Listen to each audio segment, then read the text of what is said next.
WandaVision had some wild ties to Avengers Infinity War, Endgame, and even the Ant-Man and Captain Marvel movies, but with all the answers we got in episode 4, we're starting to have a lot more questions. BD here with your WandaVision breakdown. We're taking a closer look at episode 4 because you have to. So much happened in this episode. There were so many Marvel ties. It was enough to blow your mind stone like you were trying to sacrifice yourself before Thanos could use it to destroy the world. I mean, the episode literally started with a Captain Marvel voiceover. Did you catch that? Spoilers ahead. First of all, shout out to seeing the reverse of the snap. The episode started with everyone coming back into existence after the Hulk snapped his fingers at Avengers HQ in Avengers Endgame, and it prompted absolute chaos while the Avengers were in upstate New York for their final fight against Thanos. Maria Rambeau, Monica's mom, who we saw in Captain Marvel, died 2 years after the snap, but not before she created S.W.O.R.D. This is interesting because Monica was seemingly a member of S.W.O.R.D., which is basically Space Shield, before the Infinity War snap, but we didn't think S.W.O.R.D. was being created until the post-credit scene of Spider-Man Far From Home, which was after Infinity War and Endgame. Monica Rambeau refers to this new Jason Hayward character as the director of S.W.O.R.D., but he corrects her and says he is the acting director of S.W.O.R.D., which might imply that Nick Fury was the director of S.W.O.R.D. until he got snapped out of existence, and maybe he's going to resume that role now that he's presumably back. If it's not Nick Fury, who is in charge of S.W.O.R.D.?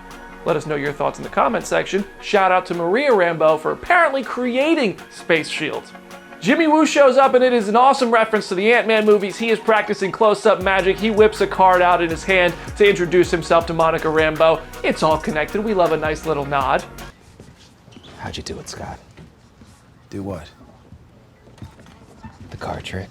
The big lingering mystery about the helicopter Wanda found seems to have been answered when Monica sends a drone into Westview, but something feels incomplete here because we've all seen the trailer shot of a helicopter flying in some wild red chaos, and it looks more like the helicopter Wanda found than the drone that Maria sent in, so maybe space and time aren't working the way we think they are. This is where space and time become a big factor in WandaVision. Jimmy Woo, who is basically representing all of us when he has a big whiteboard with theories full of WandaVision suspicions, I mean, that's what my living room looks like. Among those suspicions and questions is space and time theories. Are space or time, maybe both, moving differently in this Westview town? That seems to be the case, where something could leave the real world and enter Westview at a different time. I mean, for example, when Monica got yeeted out of Westview, it was the middle of the day. When she landed, a moment later for Monica and us, the audience, it was the middle of the night. They're not lined up.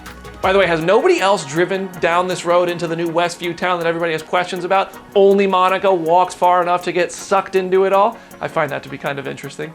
Going back to Wanda sending Monica out of this world when she tries to bring real-world stuff up, like Ultron, which was shocking to Jimmy Woo in this episode, she gets sent out, and that just furthers all of the House of M theories, where Wanda just wants to be in complete control of this reality and create a space where she can live happily ever after, even if it is at the expense of other people's realities.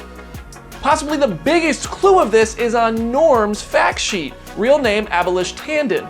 If you look closely at the Abelish Tandon notes collected by S.W.O.R.D., you'll see they refer to him breaking character as being awakened. This is very much in line with heroes being awakened in the House of M comic, to the fact that this alternate reality created by Wanda that essentially gave everyone what they want is not actually reality at all, and would explain why that creepy, lifeless Vision body showed itself. Paul Bettany did tell me we would find out what happened to Vision's body in this show, and it seems like Wanda is either giving it the power it is missing since Thanos ripped the Mind Stone out of his head, or she's just puppeteering this synthezoid carcass around and acting like it's real.